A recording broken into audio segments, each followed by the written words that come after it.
Hey guys, Pro Football Tailgater here. I'm Chris Rowe, and this is my 2026 quarterbacks, the Pitmasters, if you will. These are the players that are not quite most important, but they are the ones that get it done on the field. If you don't have a decent quarterback that's going to get you some high upside points, you don't really have a fantasy team, do you? So this list that I've made is compiled of players that I feel is going to have the most consistent value week to week. And also the people at the top of the list are going to have the biggest chances to have the most boom weeks. Okay. So that's kind of what we're staging this on. Every quarterback on this list has a high floor. It becomes about inches, OC schemes, players around them, schedule, and the multifaceted ability to make plays. Those are the qualities that we're looking for in a quarterback that is going to get you more high upside and consistent points. So when you are drafting, we are looking to create a team that has consistency throughout the whole year to get you to the playoffs. Also, the players have to have a good amount of chances to be a boom player. So everybody here has a high floor. We want that boom upside, not just every week that you're kind of like anticipating they're going to have a boom week every week. There are a lot of talented players in the NFL that will give you boom weeks, but we don't want just boom weeks. We want consistency plus boom. So with that being said, I'm going to get into it. My first player on this list is, of course, the king so far, Josh Allen. His legs are his biggest weapon. They mitigate any kind of passing inconsistency that he might have. So if he's having a bad week, he's going to have a good week because he's usually going to make it up with his legs. He is like a tight end, a linebacker, a running back, playing QB. The dude is a monster. He's huge. He's athletically gifted. He racks up to about 500 yards and 12 touchdowns every year for the last 3 years.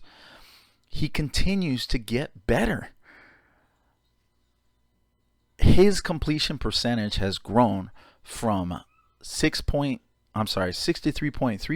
to 69.3% since 2021, meaning he's above scheme. He is much like Kurt Warner, Tom Brady, Peyton Manning. He is such an expert that he will produce no matter what. That being said, he's got a new offensive coordinator. It's going to be Pete Carmichael. He spent 17 years in the Saints.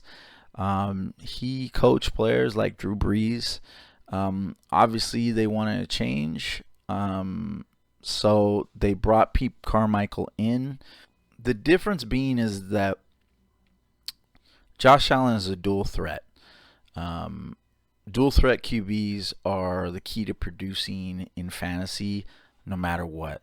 They are not limited to just throwing. So Pete Carmichael knows this and is going to create a scheme that is going to be Josh Allen friendly. Even though Josh is above scheme, it doesn't really matter. He knows what to throw, where to throw, who to throw to, or he knows how to exploit defenses as well. Josh Allen, up till now, has been the top of the league in history on points per game at 22.81. He's going to continue on that, I think, even through Carmichael. Carmichael, when Drew Brees was under Carmichael, he averaged anywhere from 18 to 24 points a game, and that's with passing only. I think that Josh Allen, I suspect he'll sustain 22 points a game for 2026 because he's that dual threat quarterback. So expect for him to be around the same if you're getting him at that second round price tag. That's what you're buying is the top of the heap, basically. For my next player, it's going to be Jayden Daniels. Jayden Daniels has had 891 rushing yards and 31 total touchdowns with 3,500 yards passing in 2024. In 2024, when he was fully healthy, he had 21.5 points per game. Now, I get it. He was a brand new quarterback in a brand new system, no tape on him, so he was a bit unpredictable. Now there's tape on him, right? Well, there's also different schemes. So he had Cliff Kingsbury last year, which was kind of a one-trick pony. I think Jayden Daniels is going to have a little bit better year because the scheme is going to change a little bit from last year. David Blau is the offensive coordinator now. His system is going to be modeled after Ben Johnson and Kevin O'Connell. And the reason being is because he had tenure under both of them. Now, he was the quarterback's coach for under Cliff Kingsbury. He knows Jayden Daniels. He knows his strengths. He knows his weaknesses. I like Ben Johnson and I like Kevin O'Connell. I mean, who doesn't? Both of those OCs, well, they're not OCs anymore. They're head coaches, but both of those coaches know ball. I'm sure that both of those systems are going to pass through with David Blau. It means it's probably going to be a two running back system, which is good because you get another pass catcher basically out of the backfield. They'll probably use Bill as their main, two down back, first two, and then they'll bring in Rachaad White as the third down, fourth down back. Rachaad White is probably going to eat a little bit just because he's going to be the main pass catching back, unless they add like a Keenan Allen, maybe Stephon Diggs. I don't know what's going on with his situation. He's still a free agent, but if they were to add any one of those, Rachaad White is probably still going to end up being fourth in the pecking order as far as dump off pass. He is going to be a weapon, for Jayden Daniels just in case he gets rushed in. They're looking to protect him a little bit more, probably run a little bit less. Even if Jayden gets like 500 yards this year, that still makes him elite.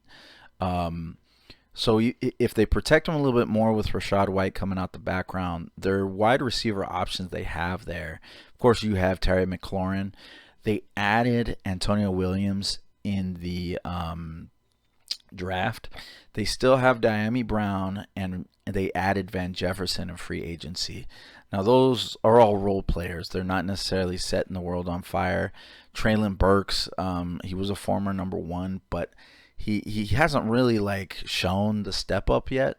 So I think they're going to deploy all this out there, and Jayden Daniels is going to have plenty of options that makes him still a serious threat. The offense is going to be tailored to Jayden Daniels and his strengths. He's going to be running some, but at the same time, he's going to have more unpredictability, and since he's lining up under center instead of shotgun, and they're concentrating on huddling more, that creates more opportunity for unpredictability and big plays. And that's really what they want to do, is create big plays now in Washington. And I think he'll return to form, especially with Terry being healthy again, and Daniels being healthy from OTAs and on. So I think Daniels is going to be more effective than people are giving him credit for. I expect he's going to be anywhere from 19 to 20 points a game with those boom games as well. And that's kind of what you're looking for. That's why he's number 2 on this list. For my next player, I'm going with Drake Maye. Drake Maye made it to the Super Bowl last year. He was incredibly efficient. He was really, really good in 2025. Drake Maye made it to the Super Bowl last year. He had a top 2 overall QB finish with 21.5 points per game. He did really well with what he had last year. He was one of the reasons why you made it to the playoffs or even won your championship, because you picked him up probably in like the 5th or 6th round, maybe even 7th, and you basically got that value out of him. Plus, they're adding A.J. Brown. Now he has a true threat of a wide receiver that he can throw to. he's now got different weapons. They picked up Romeo Doubs as well. They still got Kayshon Boutte and Demario Douglas there. He's got chemistry with those guys, plus Hunter Henry. You can't discount Hunter Henry. I don't think Hunter is going to get as many looks as he did before, maybe more red zone looks. But Hunter Henry is there. The guy has so many weapons. It's kind of unbelievable. Plus his rushing upside. He's in the same system as last year. Nothing has changed except for the fact that he has the 2 new weapons and the 2 wide receivers he has. Say what you want about Romeo Doubs. The guy's a good possession receiver. He'll be able to account for, maybe about 5 or 6 touchdowns throughout the year. Their offensive line pieces, they bolstered, they added, they moved some around. So expect their offensive line to be even better this year. I expect Maye to have 20 to 21 points this year on a consistent basis. He's definitely worth the pick. For my next quarterback, we're looking at Justin Herbert. Now, this might be controversial. Everybody's drafting him really late, and they don't think much of him. I do. I think that with all the changes that has happened with Los Angeles this year, they brought in Mike McDaniel. Their offensive line is healthier. He's going to be a baller. He's going to be a contender. He's going to be in that top QB finish if everything goes well. Of course, if you don't get injured or your offensive line doesn't get injured. If they run as smooth as they can, I think Justin Herbert is finally going to live up to those elite expectations that we've had for forever from him. In 2025, he finished between 18 and 20 points a game. I expect that to be a little bit more. He threw for 3,700 yards and 26 touchdowns in 2025. His rising rushing floor, that is the big surprise that he added last year. He had 498 yards in rushing and two touchdowns in 2025. I think he's getting better at it. He is showing his athletic ability. He's showing that he can be amongst the elite quarterbacks. And I don't find that to be changing any because he took over a couple of games last year. Mind you, I don't think that they won those games. But he showed that he has moxie, if I could use an old term. Justin Herbert will be elite in 2026, and if you ain't picking him up, you're going to miss out on him. He's going to give you a consistent floor, and he's going to have those boom weeks. He's got a lot of weapons. He's got McConkey. He's got Quentin Johnson that's kind of rising up. It is his year 3. Maybe he's finally getting into it. Oronde Gadsden's pretty good. And then, of course, Omarion Hampton out of the backfield. They also added Keaton Mitchell. And they still have Konami Vidal, which filled in quite nicely for Omarion Hampton while he was injured. He was kind of boomer bust every other week, but, there's talent there is what I'm trying to say. They surrounded Justin Herbert with talent. They have his offensive line fixed that situation. And you have Mike McDaniel, which has proven over the years to be able to run a good offense. I think he'll stay in the range of 20 to 22 points a game next year in 2026. For my next quarterback, this guy is pretty much year to year consistent. Dak Prescott. Dak Prescott averaged 19 to 21 points per game in 2025. He had 4,500 yards and 30 touchdowns. He added 2 rushing touchdowns. The guy's pretty much as consistent as they come, and yet he's being opted as only a top 10 quarterback. He's kind of around 8 or 10 in everybody's consensus, and he's been finishing in the last couple of years top 6 quarterbacks. I think that he's going to have that same finish around quarterback 5 or 6. Number one, he has 2 elite WR1s. and possibly two tight ends this year. They picked up that one kid. He's supposed to be kind of really good. I think they might do more, 12 personnel, two tight end sets, plus you have the two WRs coming out the outside. It looks like a nightmare for defensive coordinators. There's just too much ability on the team, and Dak really knows the field now. He's an elite quarterback. He can shift things and change things on a dime depending on what he sees. He knows how to read the defense now really well. He's really come into his own. He's as consistent as they come. You'll be fine if you get Dak as your quarterback. He's on a pass-first team. Brian Schottenheimer's system is pass-first. Javonte Williams will have his success. It just depends on what kind of defense they're going against. But I think Brian Schottenheimer himself knows how to run a good offensive system that is Dak friendly. The defense may be better this year, but we don't know that. We don't know if their defense is going to be any good. He might be throwing again a ton. They might be running up 30-point games, which means that both wide receivers might have a touchdown in a game. I think the real competition here is probably between the two wide receivers, and that's good. That's good for a quarterback like Dak. Pick him up if you can. Stack him with one of the other wide receivers. They're going to have 3 wide receiver sets, 12 personnel, 2 tight end sets. I mean, it's going to be pretty crazy. Any defense is coming up against Dallas. I expect that he is going to make anywhere from 18 to 20 points per game in 2026. For my next player, we're talking about the reigning MVP, Matt Stafford. Last year he had 46 touchdowns and 4,700 yards passing. He still has Puka Nacua. He still has Devontae Adams. Just like we talked about with Dak, Matt Stafford is loaded at the wide receiver position. It's going to be a nightmare for defenses again. He still has Sean McVay's system, and Sean McVay knows how to not only run a system, but adapt. They both know how to adapt really well.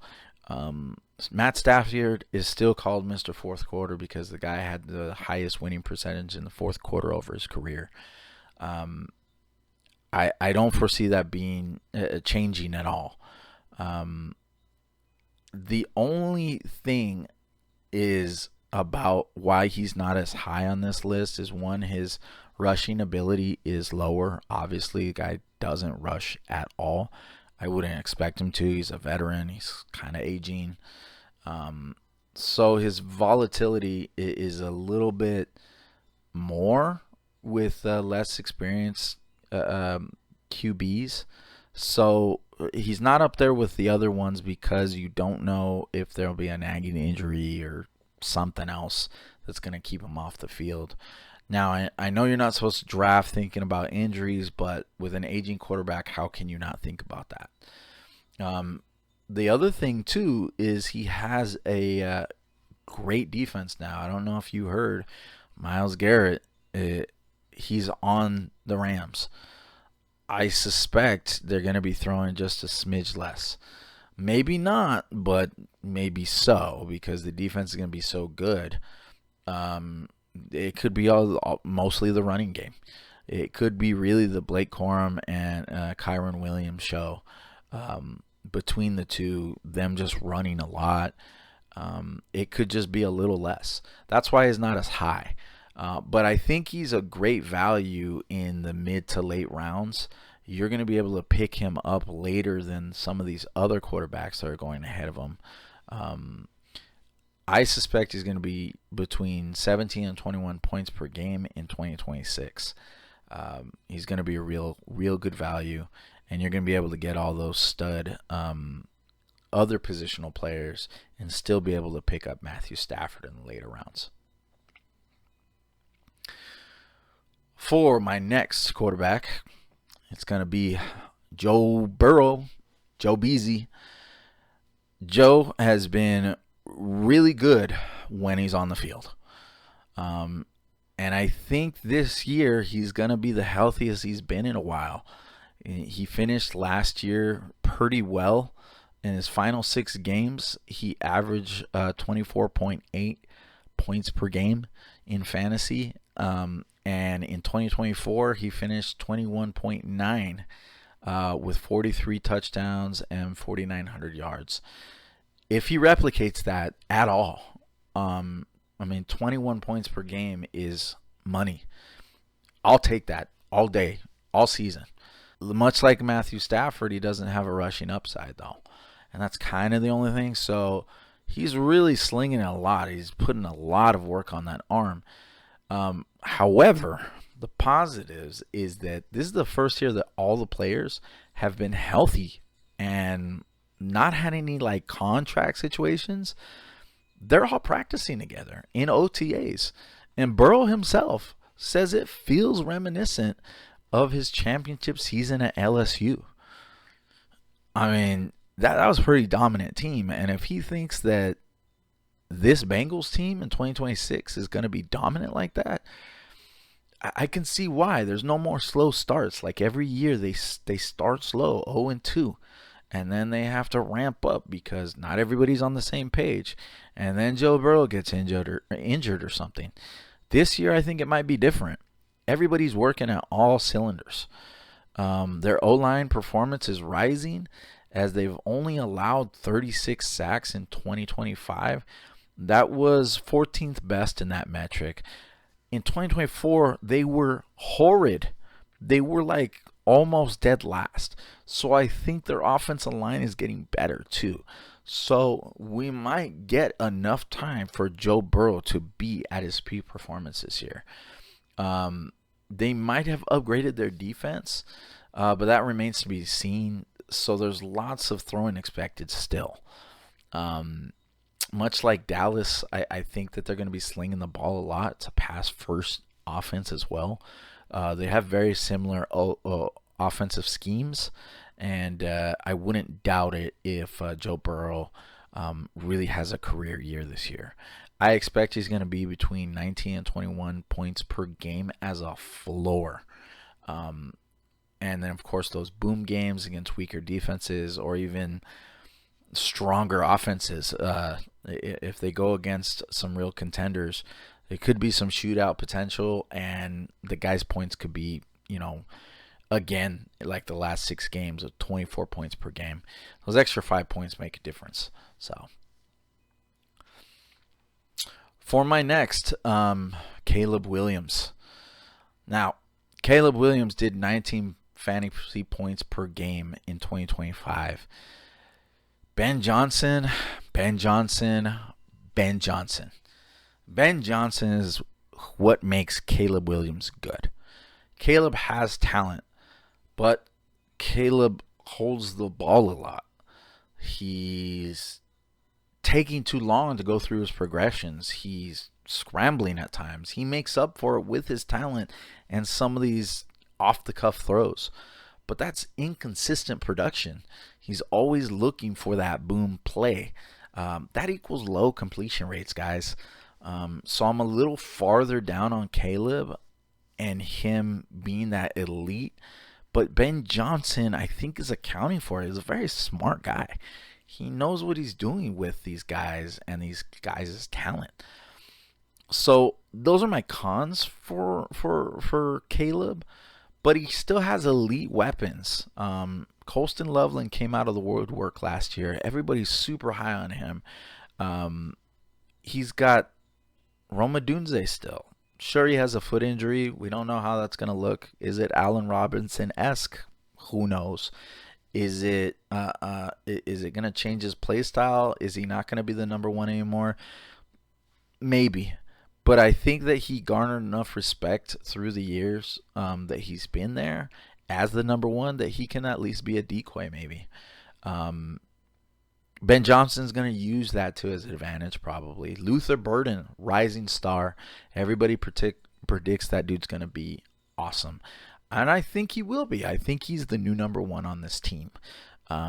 So he has three good weapons. He has a good offensive line. Ben Johnson as his coach, and accounting for those inconsistencies, I expect he's going to make anywhere from 18 to 20 points per game in 2026. For my next player, this might be controversial to some of you guys, and I realize this, but hear me out. Kyler Murray. Yes, Kyler Murray is in my top 10. I'm not a big Kyler Murray stan. In fact, I've often thought that he could work harder. In 2024, he did 17.5 fantasy points per game. That's consistent. He's still a consistent quarterback. I know in 2025, he was dealing with an injury. He got benched. The Arizona Cardinals were looking to go in a different direction. I get it. I get all the arguments against Kyler. Kyler has sustained good fantasy production throughout his whole career. Under all kinds of offensive schemes, offensive coordinators. This is the best situation he's ever been in. And he's hungry. He's playing on a prove-it deal. The league minimum, $1 million. The guy wants a contract, whether it's in Minnesota or something else. He's got something to prove. I think when people are hungry, they perform differently. That's why I like young players, because they're looking to prove, hey, I'm worth the money. I'm worth the legacy. I'm going to make a legacy. Can KOC fix him? Yes. He fixed Daniel Jones. He got the best out of Carson Wentz, the ghost of Carson Wentz knees before he got injured. Sam Darnold was there. Played a full 14-game winning season. Still left, went to the Seahawks, won the Super Bowl. Did anybody think that was going to happen? No. They left Sam Darnold for dead. If he can take these number one picks or these high draft picked quarterbacks and turn them into the best version of themselves, I think that Kyler Murray, who went as 1.1 in his draft year, I think Kyler Murray can get fixed. I think Kyler Murray can use KOC's scheme to his advantage. Murray will thrive. I think it will be around him. I have faith in KOC.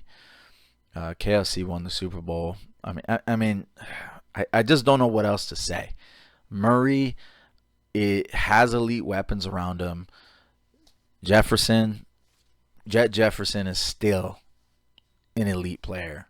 I know McCarthy and whatever those other quarterbacks, whoever they were, I don't even remember their name right now.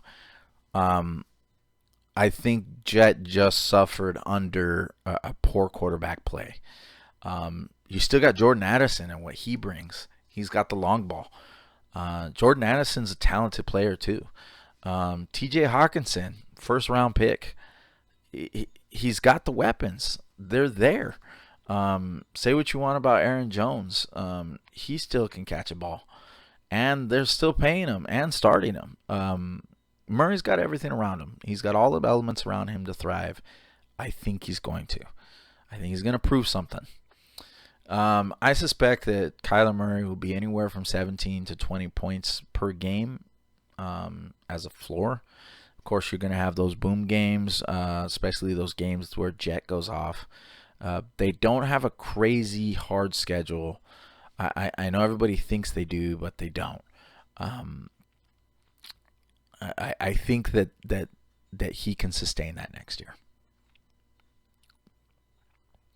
For my next player, Lamar Jackson. The perennial Lamar Jackson, the returning son, the guy himself, two-time MVP, Lamar Jackson. In 2024, he did 25.5 points per game. And 2025, he was doing 20.8 per game for the games that he was there. Harbaugh's gone. New system, same weapons, except for Likely. Likely's also gone.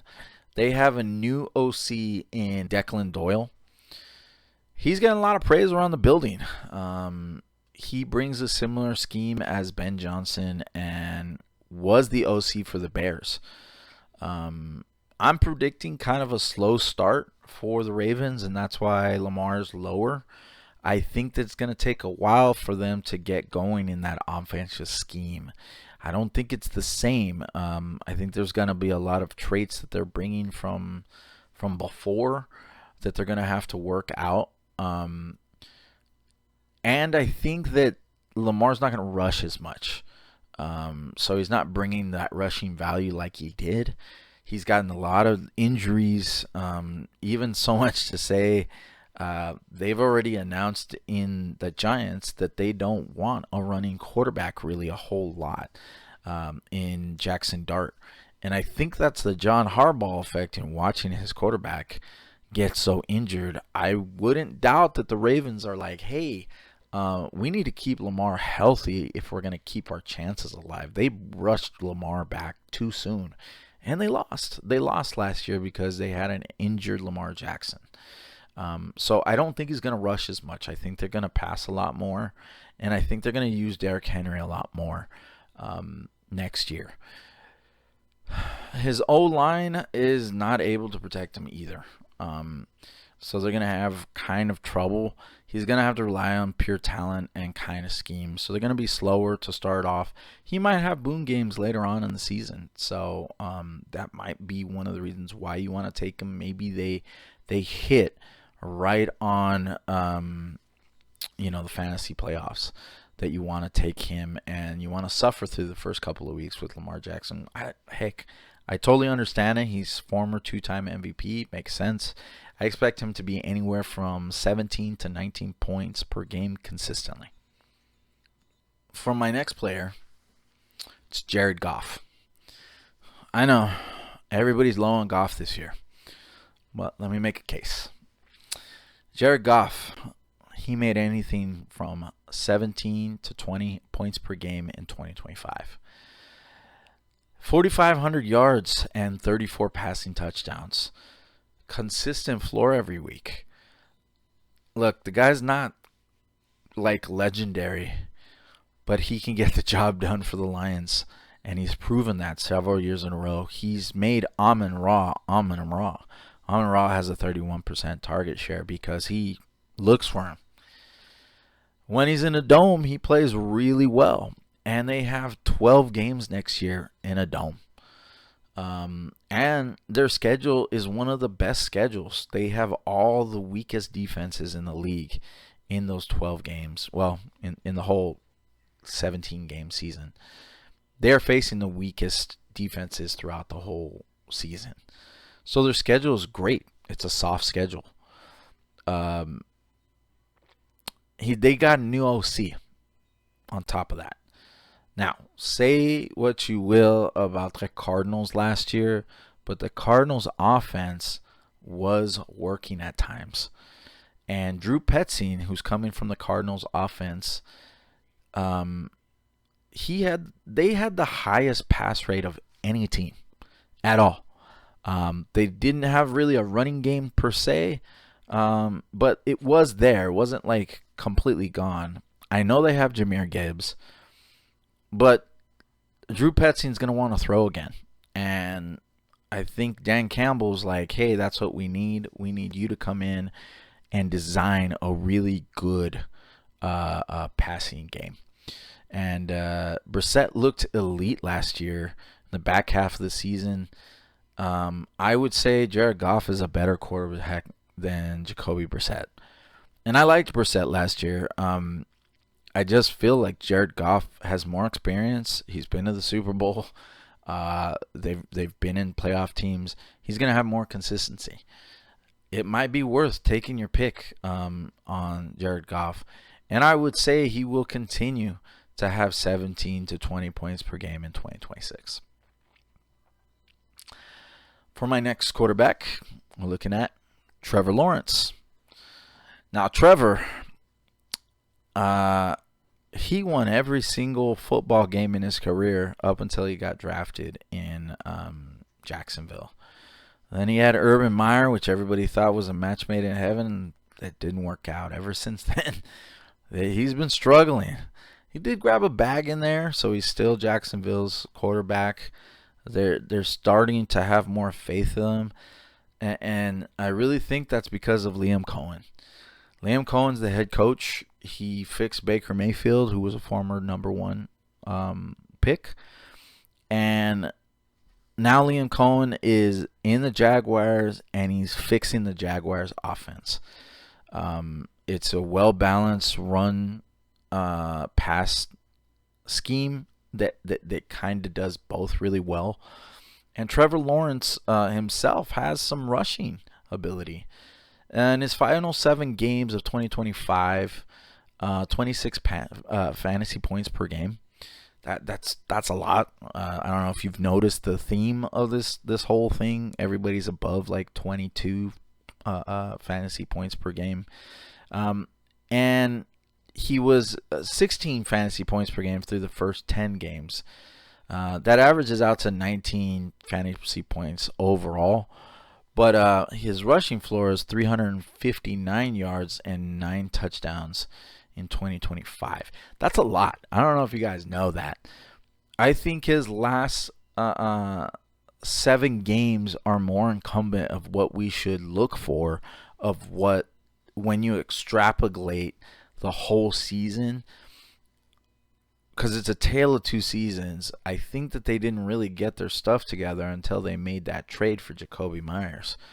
After Travis Hunter went down, I think they're starting to gel, and I think that Trevor Lawrence is going to benefit from that. I'm a little lower on him because of his inaccuracies. 60% completion rate in back-to-back seasons. That's kind of his problem, but I think they're working on that. They're fixing it. So Trevor Lawrence isn't a bad pick. I expect him to make anywhere from 17 to 19 points per game in 2026, which is a decent floor that you can work off of. Now, for my last quarterback on this list of consistent quarterbacks is going to be Brock Purdy. Now, I am not a huge Brock Purdy fan, but he is on this list because he is undeniable. Sometimes you just play undeniably. He averaged 23.8 points per game in his healthy 9 games last year. That's pretty good. That's just really good. He's doing it with a bunch of injured players, people who are in and out of the lineup, different players every year. He can work with Kyle Shanahan's scheme. He knows the scheme. He knows what to look for. He's a good quarterback now. The scheme hasn't changed either. I'm lower on him than most people because his pass catcher, the personnel, they really like Ricky Pearsall. He really hasn't broken out. He's always injured. Everybody's kind of injured. Mike Evans is aging, plus he's going into a new system. Kittle is old and unhealthy. We don't know what he's going to be like. Is he going to be the Kittle of old or the Kittle of old? You know what I mean.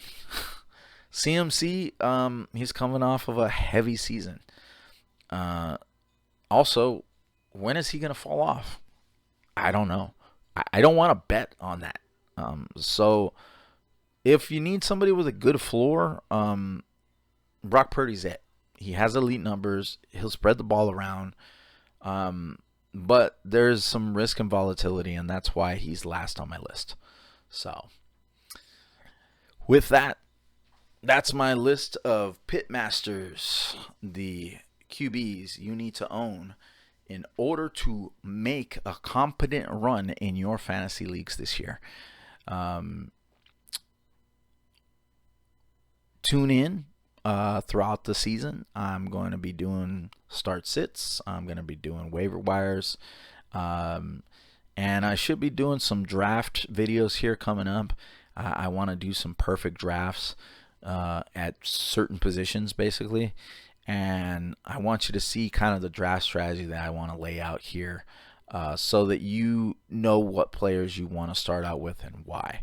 So those will be coming up. You guys have YouTube before, so press all the buttons, hit the like button, subscribe if you like my content. It would really support me. I really like doing this, so I want to keep doing it. Other than that, I'll see you guys in the next one. Later.